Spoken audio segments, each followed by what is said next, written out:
വിവാഹത്തിന്റെ അന്ന് എൻ്റെ അമ്മയുടെ പേരിലുണ്ടായിരുന്ന മാളിക വീട്ടിലേക്ക് ഞാനും ജയകൃഷ്ണനും താമസം മാറി.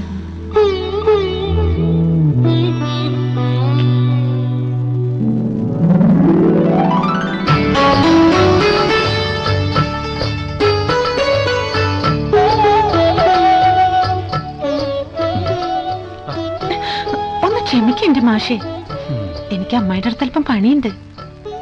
അതിനുശേഷം കുളി കഴിഞ്ഞ് തുളുമ്പുന്ന പാൽ ഗ്ലാസുമായി നമ്രമുഖിയായ നവവധുവായി ഞാൻ വരും. അതുവരെ മാഷ് ഇവിടെ ക്ഷമിച്ചിരിക്കുക.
അതെല്ലാം കെടാൻ പോകുന്ന നാളത്തിന്റെ കുസൃതിയായിരുന്നു അന്ന് രാത്രി.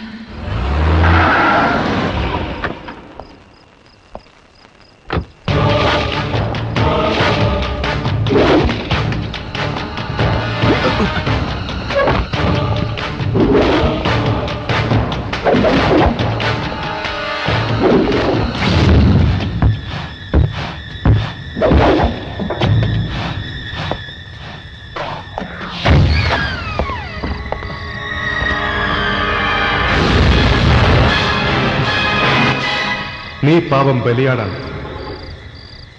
എന്റെ സൃഷ്ടാക്കളുടെ ഹിതങ്ങൾ നിറവേറ്റാൻ അഗ്നിജ്വാലകളിലേക്ക് എടുത്തു ചാടി ചിറക് കരഞ്ഞ് മരിക്കാൻ വിധിക്കപ്പെട്ട ഈയാമ്പാറ്റ, എന്റെ പൂജാക്കളത്തിലെ തീനാളങ്ങളുടെ ചാഞ്ചാട്ടം, ഹോമാഗ്നിയിലെ ധൂമത്തിന്റെ നിറമാറ്റം എന്നെ നിന്റെ മുമ്പിൽ എത്തിച്ചിരിക്കുന്നു. കർമ്മയോഗയായ എന്റെ കർമ്മങ്ങളിൽ നിന്നും മാറി നിൽക്കാൻ കഴിയില്ല ചണ്ടാള. നിന്റെ ഹത്യ എന്റെ നിയോഗമാണ്. So you die.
ഉർമിള,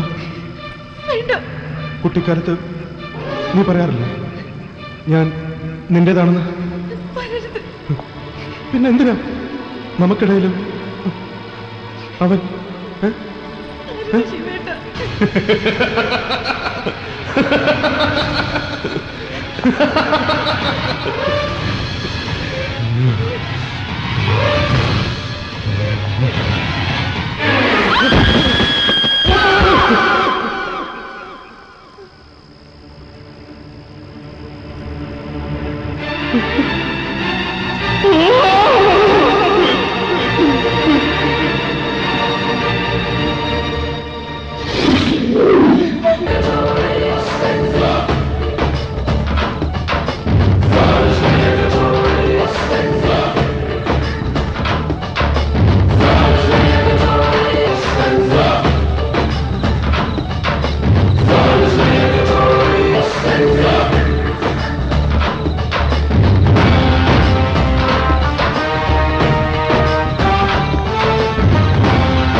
നമോ ഭാഗം ഗുരുവേ.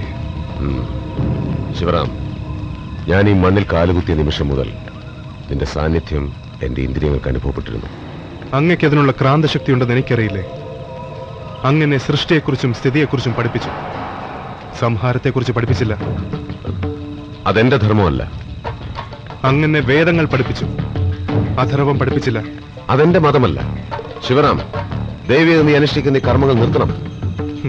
അതെങ്ങനെ ഗുരുവേ? ഈ പാഴ്ശരീരം ചാരമാകുന്നത് വരെ ആത്മാന്വേഷണമാണ് അങ്ങനെ പഠിപ്പിച്ചത്. പക്ഷെ നീ നിന്റെ പാഠങ്ങൾ തെറ്റി ഉരുവിടുന്നു. നിന്റെ കർമ്മങ്ങൾ വഴിതെറ്റുന്നു. നീ ചെയ്യുന്ന ആത്മാന്വേഷണമല്ല, ആത്മനാശമാണ്. ഗുരുനിന്നെന്ന് കരുതരുത്. ഇന്ന് അങ്ങ് രക്ഷിക്കാൻ ശ്രമിക്കുന്നത് എന്തോ അതെന്റെ നാശമാണ്. സ്വയം നാശത്തിന് കീഴടങ്ങുന്നത് ആത്മഹത്യയാണ്. ആത്മഹത്യ പാപമാണെന്നാണ് ശാസ്ത്രങ്ങൾ നമ്മെ പഠിപ്പിച്ചിട്ടുള്ളത്. അതുകൊണ്ട് അങ്ങ് ഇതിൽ നിന്ന് പിന്മാറണം. നമ്മൾ പിരിഞ്ഞതിന് ശേഷം നിനക്ക് വഴികളവിടെ തെറ്റിയിരിക്കുന്നു. നിങ്ങൾ തെറ്റിച്ച വഴികളിൽ നിന്നും ഞാൻ നേർവഴികൾ തേടുകയായിരുന്നു. നിങ്ങൾ ഹിരൺമയ പാത്രങ്ങൾ കൊണ്ട് മൂടിയ സത്യത്തിന്റെ മുഖം എത്രമാത്രം വികൃതമാണെന്ന് ഞാൻ തിരിച്ചറിയുകയായിരുന്നു. ആ തിരിച്ചറിവാണ് എന്നെ ഈ ഞാനാക്കിയത്. ഇന്ന് എന്റെ നിലനിൽപ്പ്, അതായത് മോക്ഷം, അത് മാത്രമാണ് എന്റെ ലക്ഷ്യം. എന്തിൽ നിന്നുള്ള മോക്ഷമാണ് നീ ആഗ്രഹിക്കുന്നത്? ഊർമിളയിൽ നിന്നും? എങ്കിൽ ഞാൻ നിന്നെ സഹായിക്കാം. പക്ഷേ നീ ഇന്ന് അനുഷ്ഠിക്കുന്ന ഈ കർമ്മങ്ങളിൽ നിന്ന് പിന്മാറണം. ആഭിചാരം കൊണ്ട് സുശക്തമെന്ന് കരുതി നീ സൃഷ്ടിച്ചിരിക്കുന്ന രക്ഷാവലയങ്ങൾ മാറ്റണം. വർഷങ്ങളുടെ തപം കൊണ്ട് എന്റെ ആവനാഴിയിൽ ഞാൻ നേടിയ അസ്ത്രങ്ങൾ ഉപേക്ഷിച്ച് നിരായുധനായി നിൽക്കണം, അല്ലേ? മരണത്തിന്റെ കാലച്ച കേൾക്കുന്നവന്റെ വിഹുലതയാണ് നിന്റെ ചിരിയിൽ, ദുർബലതയാണ് നിന്റെ കാൽവെപ്പുകളിൽ. ഞാനൊന്ന് പറഞ്ഞോട്ടെ, ഊർമിളയെ ഞാൻ ബന്ധിക്കാം. നിനക്കൊരു പോർലേൽക്കാതെ, പൂജയ്ക്കൊന്നും സംഭവിക്കാതെ. തന്ത്രശാലിയായ ഒരു കുറുക്കനെയാണ് സാത്വികനായ എന്റെ പഴയ ഗുരുനാഥനിൽ ഞാൻ കാണുന്നത്. ഇല്ല, ഞാൻ പിന്മാറില്ല. അവളുടെ മരണം അനിവാര്യമാണ്. പൂജയിൽ നിന്നും ഊർമിള പുറത്തു വരാൻ പാടില്ല. ഗർഭപാത്രത്തിൽ മരിക്കുന്ന ചാപിള്ളയെ പോലെ ഊർമിള പൂജയോടൊപ്പം മരിക്കും. മരിച്ചേ തീരൂ. അതിന് നീ പഠിച്ച വിധികൾ പോരാതെ വരും ശിവറാം. നിന്റെ നാശം നീ സ്വയം വിളിച്ചു വരുത്തുന്നു. നിനക്ക് ചുറ്റും വട്ടമിട്ട് പറക്കുന്ന മരണത്തിന്റെ കറുത്ത വവ്വാലുകളെ ഞാൻ കാണുന്നു. മൃതയെ നിശ്ചയിക്കുന്ന ഗോളങ്ങളുടെ സഞ്ചാരപഥങ്ങൾ തിരിച്ചുവിടാനുള്ള മാന്ത്രിക ശക്തി ശിവറാമന് സ്വായത്തമാണ്. വെളിപ്പുറത്തുള്ള ദേവതകൾ കത്തിച്ച ദീപത്രയം എന്റെ നിലവറയിൽ ഉള്ളിടത്തോളം ഞാൻ അമരനാണ്. എന്റെ ശിഷ്യരിൽ അസുരത്വം ഏറ്റവും അധികം ഉണ്ടായിരുന്നവൻ നീയാണ്.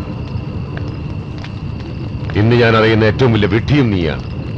ശിഷ്യ, നിനക്ക് വേണ്ടി പാഴാക്കിയ സമയത്തിനും വാക്കുകൾക്കും വേണ്ടി ഞാനിന്ന് ദുഃഖിക്കുന്നു. ഇനി നമ്മൾ തമ്മിൽ മറ്റൊരു നേർക്കാഴ്ച ഉണ്ടാവില്ല.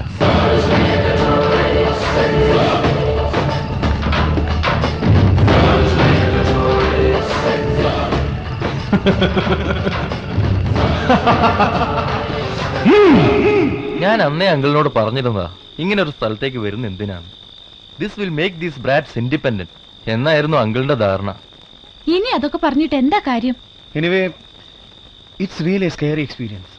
സ്റ്റീഫൻ കിങ്ങിന്റെ പുസ്തകത്തിലോ മറ്റോ വായിച്ചിട്ടുണ്ടെന്നുള്ളതല്ലാതെ. പൂജയുടെ അടുത്ത് ആരാ ഉള്ളത്? അങ്കിളും അശ്വതിയുണ്ട്. പാവം, ഹീസ് ടോട്ടലി ഷാറ്റേർഡ്. അവളുടെ അമ്മ ഇതുവരെ വിവരം അറിയിച്ചിട്ടില്ല.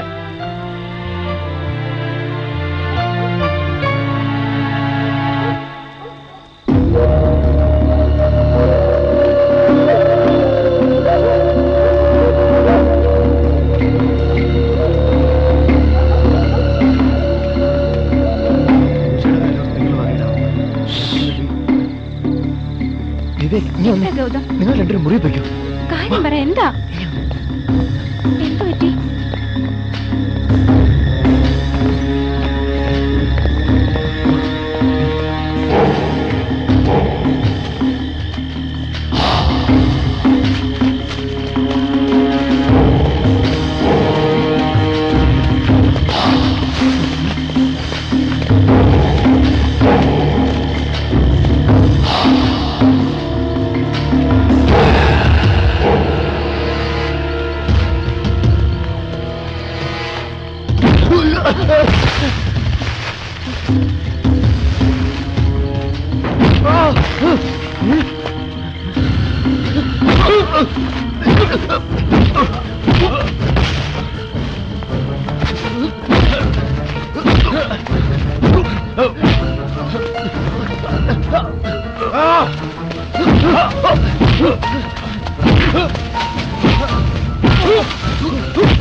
വിടരുതവനെ.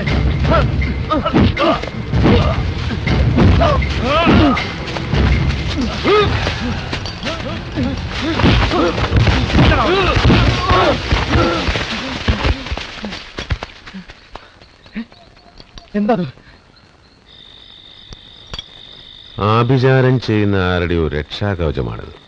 വടക്കേ ഇന്ത്യയിലെ ചില ആദിവാസി സമൂഹങ്ങളാണ് ഇതുപോലുള്ള മുദ്രകൾ ഉപയോഗിക്കുന്നത്. എന്തോ ഒരു ദുരൂഹത ഉണ്ടായാലും പല പ്രാവശ്യം എനിക്ക് അനുഭവമുണ്ട് ഇയാൾ ഈ ചുറ്റുവട്ടത്ത് കിടന്ന് കറങ്ങുന്നത്. ആ, ശിവരാമന്റെ അടിമയോ ആശ്രിതനായിരിക്കും അയാള്. കാരണം ഇതുപോലൊരു മുദ്ര ശിവരാമന്റെ കയ്യിൽ കണ്ടതായി ഞാൻ ഓർക്കുന്നു. ഒരുപക്ഷെ ഈ ഏലസ് ആയിരിക്കും അവന്റെ മനയിലേക്കുള്ള എൻട്രി പാസ്. ഏലസ് ഇല്ലാത്തവരുടെ പാദസ്പർശങ്ങൾ പോലും മണത്തറിയാനുള്ള ക്രാന്തശക്തി ശിവരാമനുണ്ട്.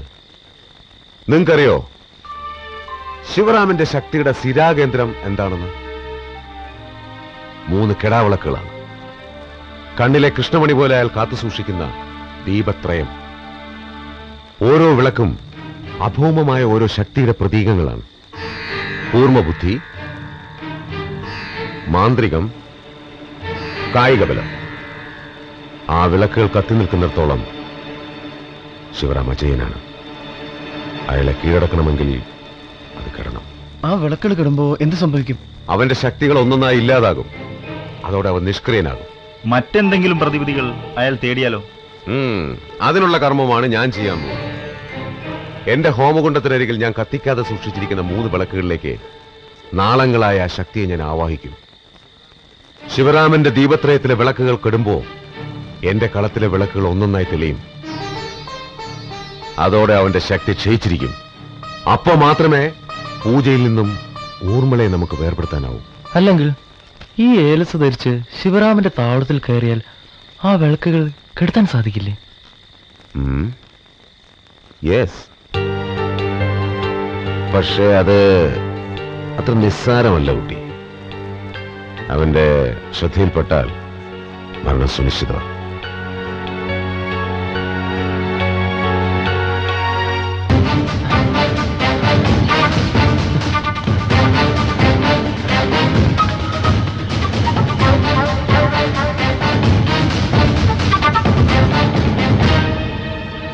വിവേക്, ഇതൊരു പരീക്ഷണം മാത്രമാണ്.